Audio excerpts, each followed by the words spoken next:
Assalamualaikum warahmatullahi wabarakatuh. Perkenalkan, saya Emiluddin, dari SMPN 14 Kota Tangerang Selatan.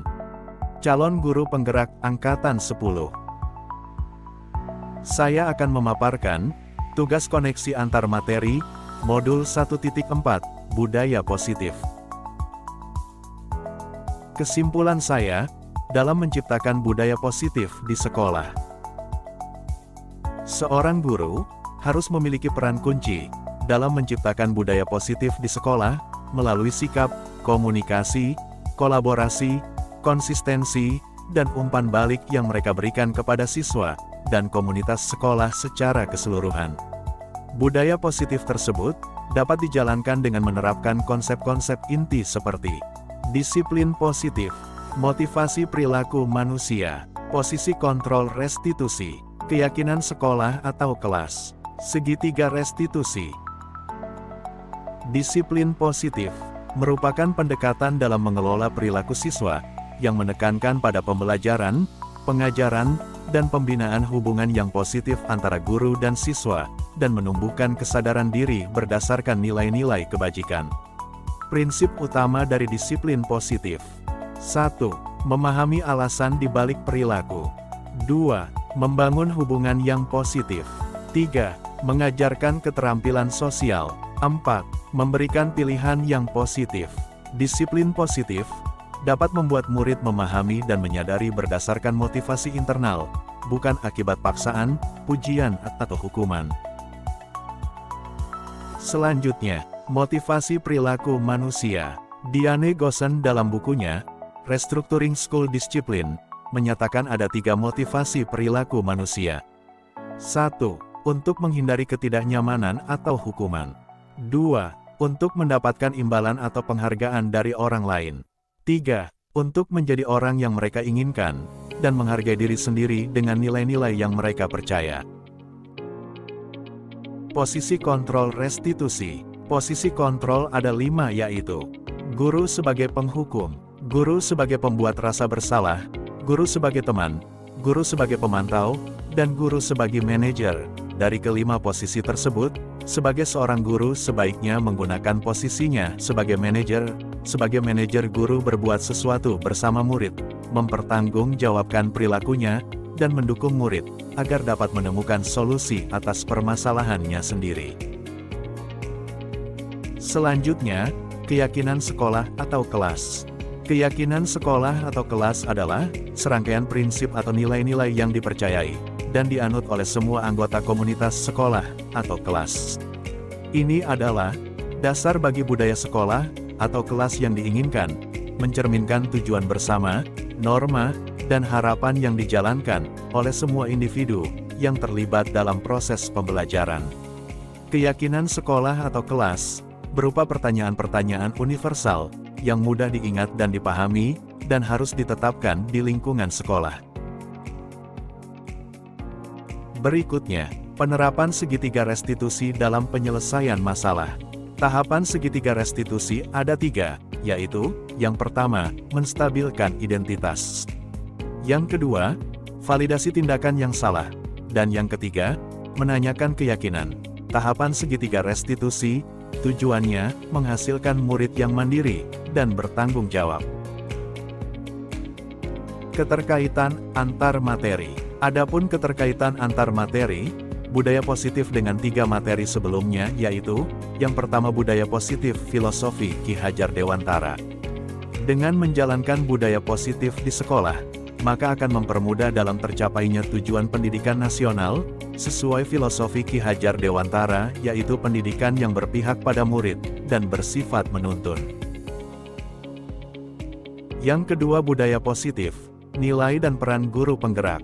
Budaya positif dapat terwujud jika seorang guru memiliki 5 nilai guru penggerak di antaranya: berpihak pada murid, mandiri, reflektif, kolaboratif, dan inovatif. Selain itu, guru juga harus memiliki peran sebagai penggerak dalam membangun budaya positif di lingkungannya. Yang ketiga, budaya positif, visi guru penggerak. Salah satu yang diinginkan sesuai visi guru penggerak adalah terbentuknya budaya positif, agar terciptanya sekolah yang nyaman, aman dan berpihak pada murid, sesuai filosofi Ki Hajar Dewantara dan profil pelajar Pancasila.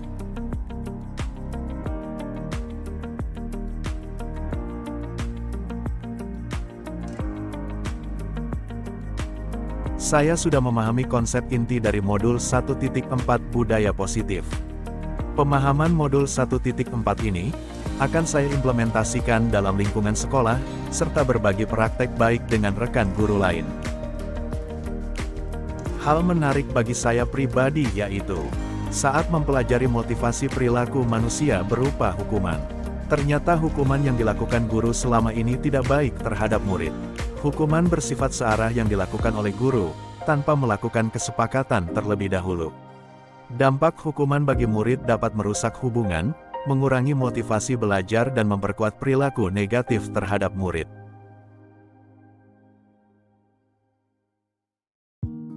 Setelah mempelajari modul tentang disiplin positif, saya lebih cenderung untuk mengadopsi pendekatan yang lebih berorientasi pada pembelajaran dan pertumbuhan dalam mengelola perilaku siswa, daripada hanya mengandalkan hukuman atau sanksi negatif. Saya juga lebih sadar akan pentingnya membangun hubungan yang positif dengan siswa, memberikan pilihan yang positif, dan mengajarkan keterampilan sosial, yang semuanya merupakan prinsip dari disiplin positif. Jika terjadi permasalahan, sekarang saya sadar, lebih baik menggunakan segitiga restitusi dibandingkan langsung memberikan hukuman atau teguran keras.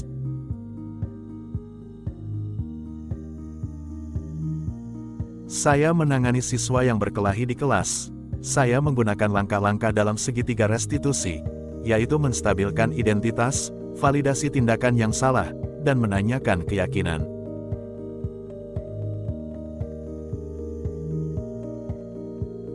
Perasaan saya sangat senang dan termotivasi untuk terus berusaha lebih baik dalam menerapkan budaya positif di lingkungan sekolah.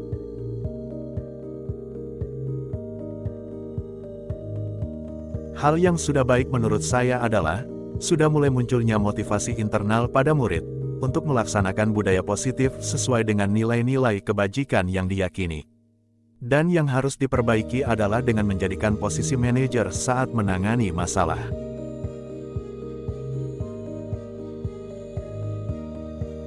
Sebelumnya, saya menggunakan posisi kontrol penghukum dan pemantau. Perasaan saya saat itu, sekedar memberi pelajaran atau sanksi agar siswa tidak melakukan kesalahan lagi dan menaati peraturan di sekolah dengan baik. Tetapi setelah mempelajari modul ini, saya menggunakan posisi kontrol sebagai manajer. Perasaan saya senang dan termotivasi bisa berinteraksi dengan baik kepada murid, sehingga murid mendapatkan motivasi intrinsik dan mematuhi peraturan sesuai dengan nilai-nilai kebajikan.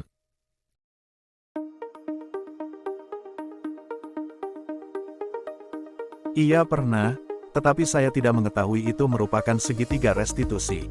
Tahapan yang saya gunakan hanya menstabilkan identitas saja. Yang saya lakukan yaitu, memberikan pertanyaan-pertanyaan kepada murid, terkait permasalahan tersebut. Setiap manusia pernah melakukan kesalahan, tidak ada manusia yang sempurna. Menilai orang bukan dari kesalahannya, tetapi bagaimana cara ia memperbaiki kesalahan tersebut.